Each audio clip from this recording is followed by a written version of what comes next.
안녕하십니까 여러분. 이번 시간에는 HR도와 별의 종류에 대해서 공부해 보도록 하겠습니다. 이번 시간 진도를 나가기 전에 저번 시간에 배운 거를 간단하게 복습하고 넘어가도록 하겠습니다. 저번 시간에는 이제 별의 특징에 대해서 공부를 했는데요. 그래서 별을 관측하는 방법인 분광 관측에 의해서 연속 스펙트럼을 얻었고요. 그런 연속 스펙트럼에서 흡수선이 나타난다는 것을 알았고, 그 흡수선 세기가 이렇게 다양하게 나타난다, 그런 거를 살펴보았습니다. 그리고 흡수 스펙트럼의 세기로 이런 그래프가 나타나는데, 여기서 빈의 변이 법칙과 슈테프 볼츠만의 법칙이 적용이 될 수 있다, 그런 식으로 공부를 했었고요. 그리고 최종적으로는 별의 광도와 별이 어디에 있는지, 별이 얼마만큼의 거리에 떨어져 있는지 구할 수 있는 별의 거리 지수 공식까지 학습을 했습니다. 그래서 수식 전개가 조금 어려울 수 있는데, 그 수식 전개를 꼭 집에서 한 번씩 다시 해보면서 이렇게 구하는 거구나, 이런 식으로 꼭 알아야 됩니다. 그 부분은 되게 중요한 부분이기 때문에 한 번씩 다시 유도를 해보도록 하세요. 이번 시간에는 이제 HR도와 별의 종류에 대해서 배울 건데요. 여러분들이 저번 시간에 배운 별의 물리량에는 광도, 등급, 크기, 온도, 이런 것들이 있겠죠. 이런 별의 물리량을 통해서 별을 한번 분류해보는 시간을 가질 겁니다. 그래서 이번 시간에 배울 내용을 한번 살펴볼게요. 학습 목표는 별의 물리량을 이용하여 HR도를 그릴 수 있다라고 나오고, HR도상에 따른 별의 물리적 특징을 설명할 수 있다라고 나옵니다. 한마디로 우리가 이 HR도라는 곳에 별을 분류해보는 게 첫 번째 목표고요. 두 번째는 그 분류된 별을 분석해보는 것이 두 번째 목표라고 할 수 있습니다. 그러면 계속해서 HR도가 나오는데, 도대체 HR도가 뭐냐 한번 살펴보도록 하겠습니다. HR도는요, 이 그림을 말을 하는데요. 한마디로 분류표를 말합니다. 별의 분류표인데요. 이건 한 사람이 만든 게 아니라 두 사람이 공동으로 작업해서 한 겁니다. 정확히 말하면 공동으로 한 건 아니고 단독으로 해서 그 두 학자들의 만든 거를 서로 합쳐가지고 만든 게 HR도라고 할 수 있습니다. 그래서 그 중에 한 학자 이름은 헬트 스프롱이고 다른 학자 이름은 러셀입니다. 그래서 헬트 스프롱 H, 러셀의 R을 따서 HR도라고 부르는 겁니다. 만약에 헬트 스프롱 혼자 이걸 만들었다면 H도가 되겠죠. 근데 어쨌든 둘이 만들었기 때문에 HR도라고 하고요. 이거는 매우 중요합니다. 별에 있어서 여기는 별표 5개라고 할 수 있어요. 그만큼 되게 중요합니다. 그래서 얘를 어떻게 분류했냐 하면은 기본적으로는 광도와 표면 온도로 분류한 것을 알 수 있습니다. 그래서 별의 온도가 증가하면은 오른쪽에서 왼쪽으로, 광도가 증가하는 것은 아래에서 위로 이렇게 분류를 한 것을 알 수 있습니다. 그래서 그림판으로 가져와서 어떻게 되는지 한 번 더 자세히 보겠습니다. 가로는 선생님이 표면 온도로 나타낼 수 있다 그랬는데, 얘는 표면 온도가 아니라 다른 걸로도 분류가 가능합니다. 그게 바로 색지수인데요. 색지수. 색지수는 표면 온도와 어떤 관련이 있다고 선생님이 말했죠? 색지수는 표면 온도가 높아지면 높아질수록 색지수가 어떻게 돼요? 작아진다. 그리고 표면 온도가 낮아지면 낮아질수록 색지수가 커진다. 이렇게 구분을 할 수 있습니다. 그래서 HR도의 가로축에 표면 온도 대신에 이런 식으로 색지수를 통해서 가로축을 표현하기도 합니다. 그리고 현재 세로축은 광도라고 되어 있는데요. 이 광도 말고 다른 단위를 사용할 수 있는데, 그 단위는 바로 등급이죠. 그렇죠? 그래서 광도와 등급 간의 관계는 광도가 100배 밝아지면 등급은 5계단 낮아진다. 기억나죠? 그렇죠? 그래서 광도를 낮은 순에서 높은 순으로 배열해도 되고, 반대로 절대 등급을 높은 순에서 낮은 순으로 배열해도 된다 라는 것을 알아두시면 좋을 것 같습니다. 그래서 기본적으로는 온도와 광도로 분류를 하는데, 광도가 아닌 절대 등급이 있거나 온도가 아닌 색지수가 있어도 당황하지 말고 그냥 이것도 HR도 일부분이구나 라고 생각해 주시면 될 것 같아요. 그러면 이 HR도에서 오른쪽에서 왼쪽으로 가면서 온도가 증가하고 아래에서 위로 갈수록 밝기가 증가하는 거는 알겠죠? 그렇죠? 숫자가 나와 있으니까요. 온도가 3000에서 3000으로 가니까 온도가 증가하고, 광도가 10의 마이너스 4승에서 10의 6승까지 10배 단위로 증가하는 것을 관찰할 수 있었습니다. 그러면 여기서 선생님은 하나를 더 그려보겠습니다. 하나는 바로 이거와 이건데요. 하나는 방향이 아래에서 위로 가는 거, 하나는 방향이 위에서 아래로 가는 이 대각선의 방향으로 갔을 때 어떻게 서로 가는지, 죄송합니다. 다시 말할게요. 이 대각선의 방향으로 서로 위아래로 이동했을 때 어떻게 변하는지 두 가지 물리량을 추가로 알아볼 건데요. 첫 번째 물리량은 바로 밀도입니다. 자, 밀도. 밀도는 오른쪽 아래로 가면 갈수록 밀도가 어떻게 될까요? 일단 밀도는 커집니다. 그리고 오른쪽 위로 가면 갈수록 밀도가 작아집니다. 두 번째로는 반지름인데요. 일단 적고 나중에 한꺼번에 설명할게요. 반지름은 위로 올라가면 올라갈수록 크고요. 아래로 내려가면 내려갈수록 반지름은 작습니다.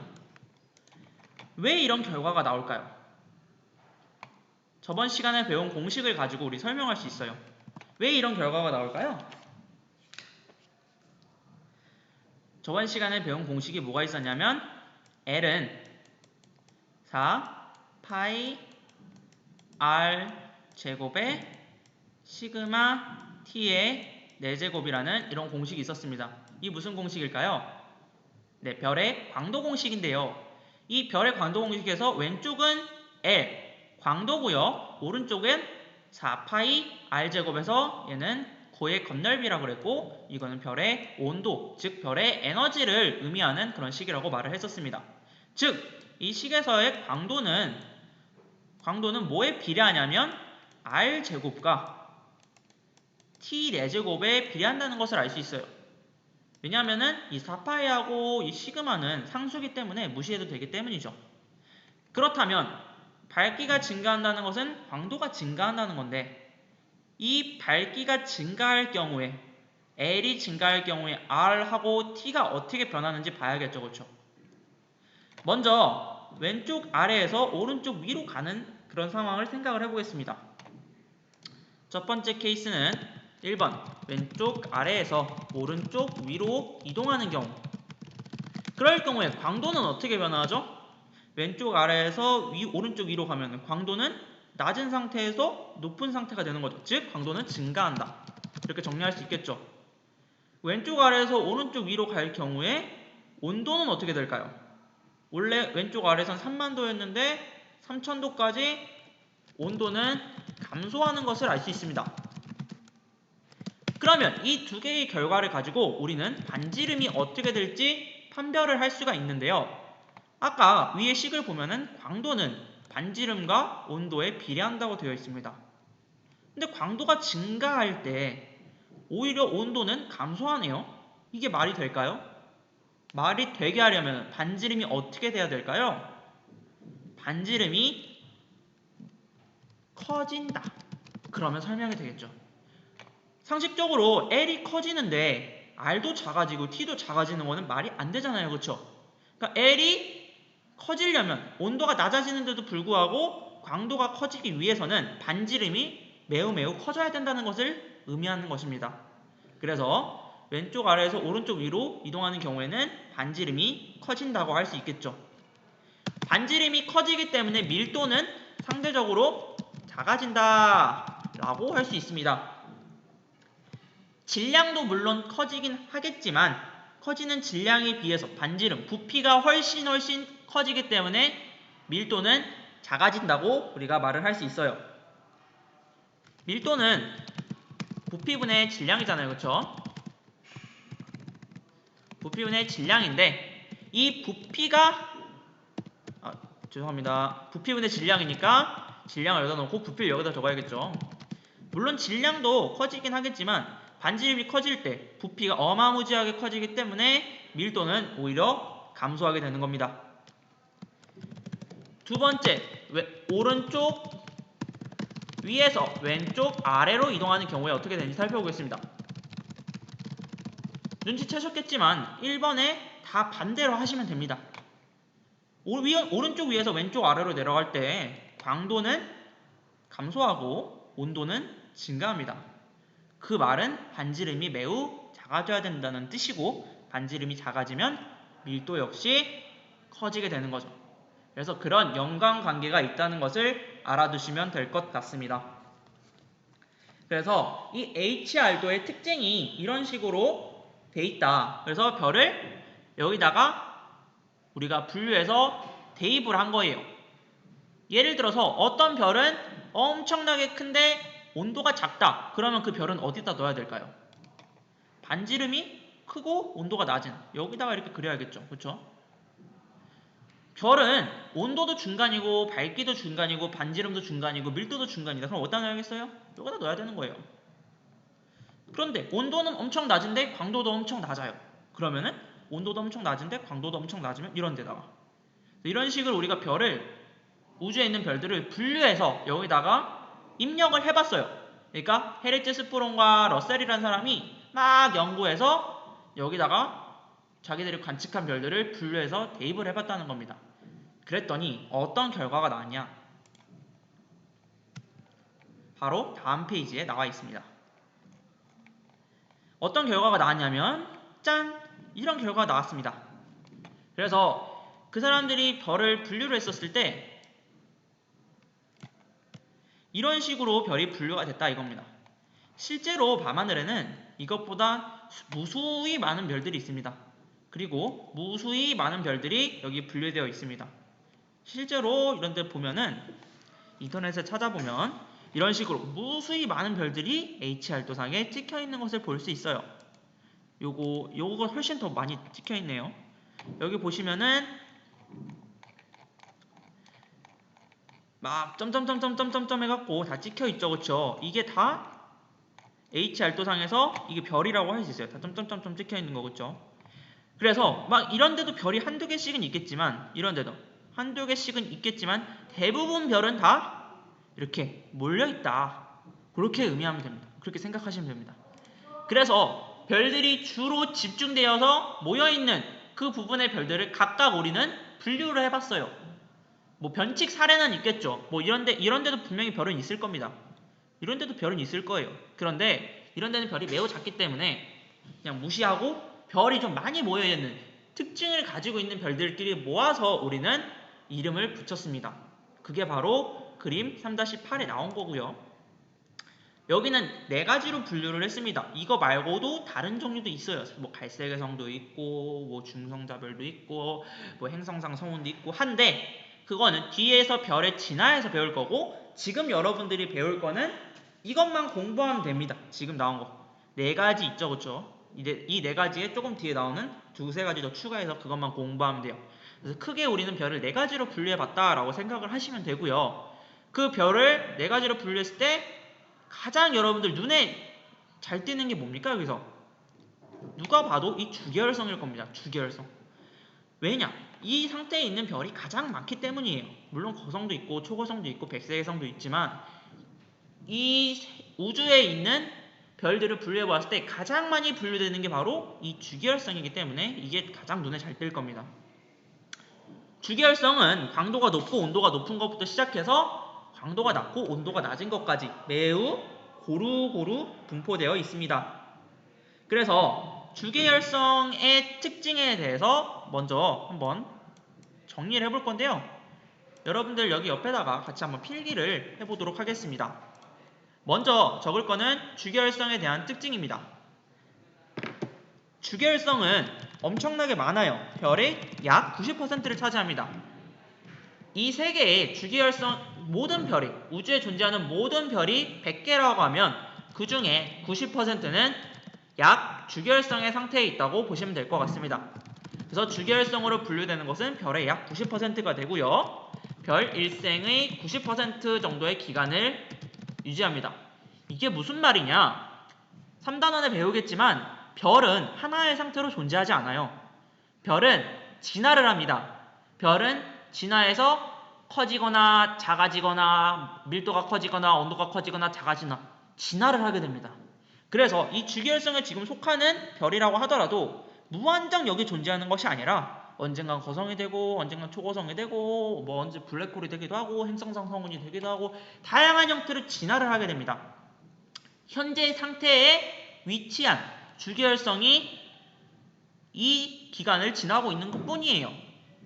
그래서 별 일생이, 만약 이 별의 수명이, 이 태양의 수명이 100억 년이다 그러면은 90억 년 정도는 주계열성에서 별의 일생을 보내게 됩니다.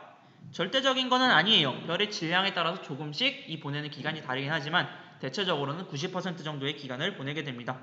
이 주계열성의 예시로는 여기 잘 나와 있습니다. 스피카, 직녀성, 시리우스 등이 있고요. 여러분들이 가장 쉽게 친숙하게 아는 태양도 있습니다.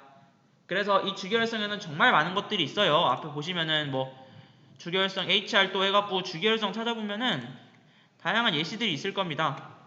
예, 근데 그걸 뭐 달표 선, 뭐 시리우스, 뭐 AB, 노르코로스 뭐 이런 게 있는데 그냥 교과서에 나온 거 정도만 이름을 외워주시면 될 것 같습니다. 그래서 뭐 스피카, 직녀성, 시리우스, 태양 이런 것들이 주계열성에 속한다고 보시면 됩니다.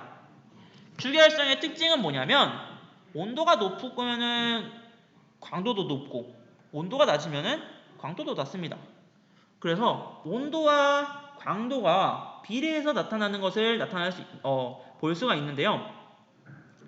그래서 이런 특징, 온도가 낮으면 광도도 낮고 온도가 높으면 광도도 높다. 이게 바로 주계열성의 특징이라고 할 수 있습니다.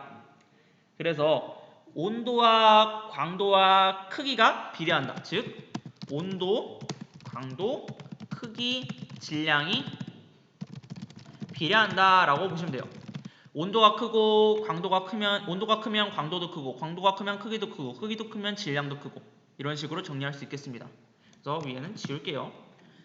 각각 비례한다고 할 수 있으면 단 수명은 반비례한다. 이것도 별의 진화에 대해서 뒤에서 배울 거지만 미리 적어놓고 내용은 다음 시간에 공부하도록 할게요. 다 비례하는데 뭐만 반비례하냐면 수명이 반비례한다는 거예요. 그래서 온도가 크고 광도가 크고 크기가 크고 질량이 클수록 수명은 짧다. 수명이라는 것은 주계열성에 머무르는 기간을 의미하고 수명이 짧다는 것은 바로 주계열성에서 펑 터져버리는 게 아니라 다른 걸로 진화돼 버리면 이제 주계열성은 끝났기 때문에 그걸 주계열성의 수명이라고 하거든요. 수명이 반비례한다. 그러니까 큰 별일수록 빠른 진화가 이루어진다 라고 생각을 해주시면 될 것 같습니다. 그래서 이런 주계열성의 종류와 특징에 대해서 공부를 했고요. 한 개만 조금 더 욕심을 내자면 중심에서 얘는 계속해서 무슨 반응이 일어나고 있냐면 수소 핵융합 반응이 일어나고 있습니다. 수소 핵융합 반응이 뭐냐면은 이 별이 계속해서 유지될 수 있게 수소가 버닝된다고 생각하시면 돼요. 어떻게 버닝되냐? 수소가 합쳐져서 열, 에너지를 낸다. 그 정도까지만 이해를 해주시면 됩니다. 그래서 이 별들이 계속해서 에너지를 방출하는데 그 방출하는 게 이 수소 핵융합 반응이라는 것에 대해서 일어나고 있다. 그게 현재의 주계열성들의 특징이다 라고 이해를 해주시면 될 것 같습니다. 그러면 계속해서 주계열성만 봤는데 나머지 세 개도 알아봐야겠죠. 그래서 나머지 세 개를 보면은 거성도 있고 초거성도 있고 백색외성도 있는데요. 주계열성 다음으로 가는 거는 어디일까요? 네, 눈치챘을 때지만 초고성보다는 거성으로 갈 거예요. 그래서 주계열성 다음에는 보통 거성으로 이동을 하게 되는데 거성, 그 다음에 초고성을 한꺼번에 묶어서 한번 알아보도록 하겠습니다. 그래서 반지름이 큰 거를 우리는 거성이라고 그러고 반지름이 뒤딱 큰 거를 초고성이라고 그래요. 그래서 이거는 뭐 반지름이 더 크고 그 조금 크고의 차이이기 때문에 이 자세한 구분 기준에 대해서는 3단원에서 역시 하도록 하겠습니다. 그래서 이런 것들은 좀 프린트나 학습지에 나와 있으니까 한번 정확히 자세한 구분 기준을 알아보도록 하세요. 이런 거성과 초거성의 특징은 뭐냐면 광도가 큽니다. 광도가 크다. 근데 온도는 낮습니다. 낮고 크기는 크고 밀도는 작습니다. 이게 거성과 초거성의 특징이라고 할 수 있습니다. 이건 그냥 이 그래프 그대로 해석한 거예요. 온도는 작고요. 광도는 큽니다. 이게 나타날 수 있는 이유가 뭐다?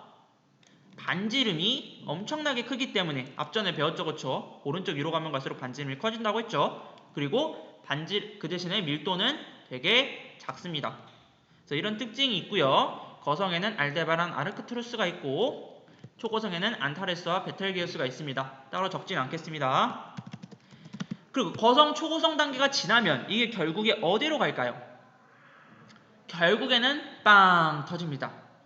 그게 초신성이 되든 신성이 되든 행성상 성운이 되든 어쨌든 결국에는 이동을 하게 되는데, 그래서 어디 단계로 가냐? 백색 외성의 단계로 갑니다. 그래서 백색 외성의 단계는 백색 외성 말고도 다른 외성이 있지만 교과서에서 가장 대표적인 백색 외성만 나와요.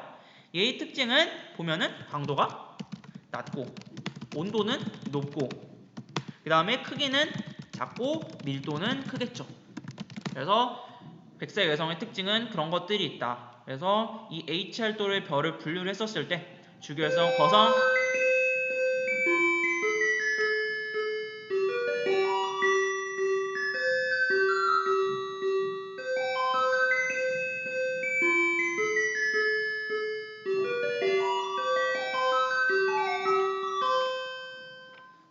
종이 쳤네요. 예, 그래서 이런 식으로 분류할 수 있다까지 해주시면 됩니다. 이거 말고도 아까 선생님들이 말한 뭐 블랙홀이나 뭐 중성자별이나 이런 거는 왜 HR도에 없을까요? 아니 그런 것도 충분히 표기할 수 있다고 생각되는데 왜 없을까요? 흔하지 않아서? 뭐 그런 이유가 있을 수 있겠죠. 그런데 가장 큰 이유는 뭐냐면 바로 이 광도 범위와 이 온도 범위에 해당하지 않아서입니다. 광도가 너무 어둡거나 온도가 너무 낮거나 온도가 너무 높거나 이 HR도의 범위를 넘어가는 것이기 때문에 중성자별 블랙홀과 같은 거는 딱히 HR도에 표시하지 않는다는 것을 알 수 있습니다. 그래서 이렇게 해서 HR도에 대해서 공부를 해봤습니다. 아까 오른쪽 위로 가면 갈수록 반지름이 커진다 라고만 막연하게 말을 했는데 실제로 얼마나 큰지 지금 여기 그림에 나와 있는데요. 태양도 엄청 크잖아요. 그쵸? 태양 반지름이 지구의 몇 배야? 예? 엄청나게 크다고 나와 있는데 그 태양이 안타레스 베텔게우스 같은 초고성에 비하면 거의 그냥 콩알 수준이라고 보면 됩니다. 아르크투루스와 알데바란도 거성에 속하죠. 물론 태양에 비하면 엄청 큽니다. 하지만 안타레스 베텔게우스 같은 초고성은 대따 크다. 그렇게 알아두시면 될 것 같습니다. 그 다음에 이제 이런 HR도로 분류를 해봤고요. 이 HR도를 조금 더 과학적으로 자세히 분류를 했었을 때는 이런 식으로 분류를 할 수 있다고 합니다. 그래서 이 자료실을 한번 마지막으로 살펴보고 끝내겠습니다. 위에 간략한 HR도에는 주계열성, 그 다음에 거성, 그 다음 초거성, 백색외성 4개만 나타냈는데 그거 말고도 다른 것들이 더 존재합니다. 더 세부 분류를 했을 때 거성과 초거성 사이를 우리는 밝은 거성이라고 부르고요. 거성과 주계열성 사이는 준거성이라고 부르고요. 주계열성과 백색외성 사이는 준외성이라고 부릅니다. 그런데 이 별들을 표기할 때 이렇게 다 별 A, 초거성 이렇게 쓸 수 없잖아요. 그렇게 다 쓸 수 없기 때문에 우리는 간단한 기호를 사용해서 얘가 초거성인지 밝은 거성인지 중거성인지 주결성인지 표시를 하는데요. 바로 이런 광도계급을 사용해서 별들을 표기하게 됩니다. 앞전에 우리가 별을 표기할 때 광도계급을 여러분들 잘 기억나나요? 광도계급 여기서 O, B, F, G, K, M 이런 식으로 표시를 했잖아요. 그쵸? 그리고 플러스 만약에 여기서 A0부터 A9부터 A9까지로 더 밝고 더 어두운 거를 세부 분류한다고 그때 말을 했었습니다. 근데 거기에 덧붙여서 얘가 초고성인지 거성인지 주결성인지 이런 것들을 추가로 정보를 같이 적어주는데요. 그래서 예를 들어서 광도계급은 B1인데 그러니까 O 다음에 B잖아요. 그쵸? 광도계급은 B1인데 이 별이 주계열성에 속한다. 그러면 주계열성에 해당하는 V를 적어서 B1V라고 적게 되는 거죠. 그래서 B1V를 우리가 이 별의 특징을 우리가 추측해 보면 얘는 B1에 해당하네. 그러면 온도는 약 만에서 3만 정도 되겠다. 앞에서 보시면은 B1에 해당하는 온도가 나오잖아요. 그쵸? 앞에 보시면은 B1에 해당하는 온도가 나옵니다. B에 해당하는 온도는 만에서 3만까지잖아요. 그쵸? 그럼 얘의 온도는 만에서 3만도 정도 되고 V네? 그러면 얘는 주결성이네. 이런 식으로 두 가지 정보를 1타 쌍피로 해서 여러분들이 공부를 할 수가 있는 거예요. 그래서 별들을 예를 들어 태양 같은 경우를 한번 우리가 분류를 해보면은 태양은 분광형이 뭐죠? G입니다. G2입니다. G0인가? 아무튼 G2 정도 될 겁니다. G2의 주계열성이죠. 그럼 태양은 어떻게 표시하죠? G2의 주계열성이니까 V를 넣어서 표시하시면 되는 겁니다. 아시겠습니까? 그래서 광도와 그 다음에 얘가 무슨 별을 띠고 있는지 두 개 일타쌍피로 우리가 이렇게 분류를 한다. 그래서 조금 더 정확하게 별들을 분류해서 자세한 정보를 줄 수 있다라는 것까지 여러분들이 알아두시면 될 것 같습니다. 광도 계급은 여러분들이 헷갈리면 안 되는 게 1, 2, 3, 4, 5, 6, 7 이 순서예요. 그래서 1, 2, 3, 4, 5, 6, 7 순서인데요. 1은 1A와 1B로 나뉩니다. 그래서 덜 밝은 초고성과 덜 밝은 초고성으로 나뉘고요. 그 다음은 밝은 거성, 그 다음은 거성, 그 다음에는 거성인데 뭔가 애매한 거성이니까 중거성, 그 다음은 주결성, 그 다음 준외성, 마지막은 백색 외성으로 나뉘는데 백색 외성은 그냥 드워프를 써가지고 D를 쓰기도 합니다. 백색 외성은 영어로 드워프예요. 드워프. 드워프는 외소할 때 그 드워프라는 말을 쓰거든요. 그래서 white dwarf가 백색 외성이라는 뜻인데 외소할 때가 드워프를 써서 D자를 쓰기도 합니다. 그래서 V2가 아니라 D를 쓰더라도 여러분들이 당황하지 않고 여기에 V하고 두 개가 있으면 7이 아니라 D가 있어도 여러분들이 당황하지 말고 아 얘는 백색 외성에 속하는 거구나 라는 것을 여러분들이 알아두시면 좋을 것 같습니다. 말에 스스로 점검하기 한번 보도록 하겠습니다. HR도를 그리기 위해 필요한 별의 물리량은 무엇일까요? 앞으로 넘어가서 다시 한번 보면은 HR도에 그려진 두 개, 온도와 광도가 있으면은 그릴 수 있겠죠. 혹은 온도 대신에 분광형이 있어도 될 거고요. 광도 대신에 절대 등급이 있어도 될 겁니다. 주계열성 내에서 별의 표면 온도와 크기의 관계를 말해보자 라고 했는데 별의 표면 온도가 높으면 높을수록 별의 크기가 어떻게 됩니까? 온도가 높으면 높을수록 별의 크기는 커집니다.